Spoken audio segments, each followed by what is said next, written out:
সারা বছর অপেক্ষা করতাম এটি খাওয়ার জন্য। আল্লাহর অশেষ রহমতে আমাদের প্রতি বছরই একটা করে গরু কুরবানি দেয়। তো আম্মা কি করতো, সবার অংশ দিয়ে আমাদের অংশটা না ৩টে ৪টে পাতিল ভরে একবারে রান্না করতো। আর সেই মাংসগুলো জ্বালাতে জ্বালাতে একসময় ঝরঝরা হয়ে যেত। সেই মাংসগুলোর যে স্বাদ, আহা সেই স্বাদ এখনও মুখে লেগেই আছে।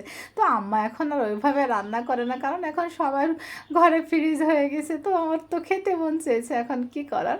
তো এই যে এখানে ১ কেজি পরিমাণ সলিড মাংস নিয়েছি। এখানে কিন্তু হাড্ডি, চর্বি এগুলো আমি বাদে নিয়েছি। চর্বি থাকলে কিন্তু মাংসটা ঝরঝরা হবে না। তো মাংসগুলো আমি ধুয়ে এই যে সুন্দর করে পরিষ্কার করে নিয়েছি। এখন একটু ছেঁচে নিচ্ছি পুঁতা দিয়ে। তো এই যে সবগুলো মাংস কিন্তু আমি খুব সুন্দর করে ছেঁচে নিয়েছি। তো নেওয়ার পরে যে প্লেটে উঠিয়ে নিচ্ছি। এখন আমি চলে যাব চুলায়। তো চুলায় যে প্যান বসিয়ে দিয়েছি। আর এখন দিয়ে দিব ওই মাংসগুলো দিয়ে দেবো। এখানে আদা পেস্ট, রসুন পেস্ট, এখানে ১ টেবিল চামচ আদা পেস্ট, ১ টেবিল চামচ রসুন পেস্ট আছে। আর লবণটা স্বাদ বুঝে দিব।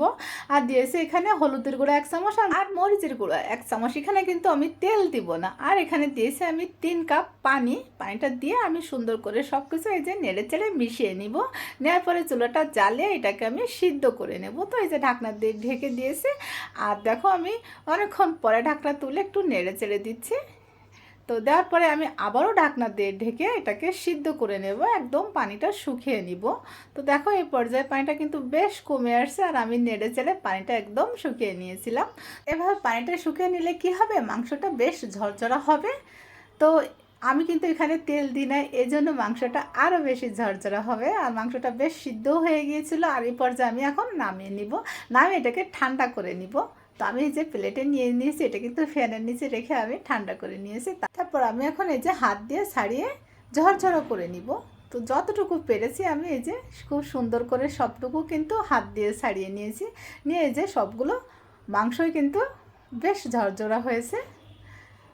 তো দেখো এই পর্যায়ে আমি এখন আবারও নিয়ে যাব চুলায়। তো চুলায় ওই একই প্যান আমি ধুয়ে এই যে পরিমাণ মতো তেল দিয়েছি। আর দেবো এখানে গোটা গরম মশলা। এখানে কিন্তু এলাচ, দারচিনি, লং আর একটা তেজপাতা আমি ছিঁড়ে দিয়েছিলাম। একটু পেঁয়াজটা বেশি দিয়েছি, ১.৫ কাপের মতো পেঁয়াজ দিয়েছি। তো আমি পেঁয়াজগুলো একটু ভেজে নরম করে নিব, একদম ব্রাউন কালার করে নিব না। যখন একটু নরম হয়ে আসবে তখন এখানে আমি গুঁড়া মশলাগুলো অ্যাড করব। তো এখানে হলুদের গুঁড়া, মরিচের গুঁড়া, জিরা গুঁড়া, ধনিয়া গুঁড়া আর দিয়েছিলাম গরম মশলার গুঁড়ো। সবগুলো মশলা কিন্তু আমি ১ চামচ করে দিয়েছি। দিয়ে একটু নেড়ে চেড়ে ভেজে নিব, বেশিক্ষণ ভাজবো না, তাহলে মশলাটা পুড়ে যাবে। আর এখন দিয়ে দিব আমি ছাড়িয়ে রাখা সেই মাংসগুলো। তো সবটুকু দিয়ে আমি মশলার সাথে খুব সুন্দর করে নেড়ে চেড়ে মিশিয়ে নিব। তো যখন মিশানো হয়ে যাবে তখন চুলার আঁচটা কিন্তু মিডিয়াম থেকে লোতে রাখতে হবে, নাহলে কিন্তু পুড়ে যাবে। তো এখন কাজ হবে শুধু বারবার নাড়তে হবে।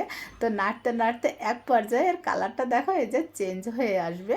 তো যখন চেঞ্জ হয়ে আসবে তখনও কিন্তু নাড়তে হবে। মাংসটা পুরোটা রান্না হবে নাড়াচাড়ার পরে। এই পর্যায়ে দেখো মাংসটা বেশ ঝরঝরা হয়ে গিয়েছে। আর এখন আমি একটু মশলা অ্যাড করব এখানে। তো আমি মাংসের মশলা দিচ্ছি, গরুর মাংসের মশলা এখানে ১ চামচের মতো দিব। আর যাদের ঘরে ওই যে স্পেশাল একটা গরম মশলা থাকে না, ওটা থাকে, ওটাও দিতে পারো। ওটা দিলেও স্বাদটা কিন্তু বেড়ে যাবে। আর দিয়েছে এখানে কয়েকটা কাঁচামরিচ কুচি। কাঁচামরিচ কুচিটা দিলে না এর ফ্লেভারটা বেশ ভালো আসে। তো এখন আমি ২ থেকে ৩ মিনিট নেড়ে চেড়ে একটু ভেজে নিব, তারপরে এটাকে নামিয়ে নিব। তো দেখো কালারটা কিন্তু বেশ সুন্দর হয়ে আসছে আর বেশ ঝরঝরাও হয়েছে। তো এখন কিন্তু এই যে হয়ে গিয়েছে। আর আমি এখন এটাকে নামিয়ে নিব।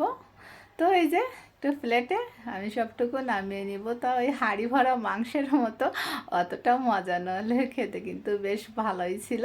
তো আমি এই যে এলাচ, দারচিনি যেগুলো উপরে রয়েছে এগুলো আমি বেছে বেছে ফেলে দিব। এগুলো তাতে নিচে পড়লে কিন্তু একটুও খেতে ভালো লাগবে না।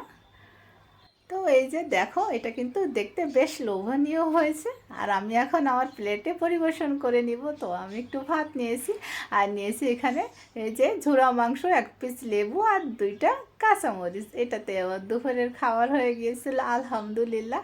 তো তোমরা চাইলে এভাবে একবার ট্রাই করে দেখতে পারো, এটা কিন্তু খেতে মাশাআল্লাহ ভালোই ছিল। আজ এই পর্যন্ত, সবাই ভালো থেকো, আসসালামু আলাইকুম।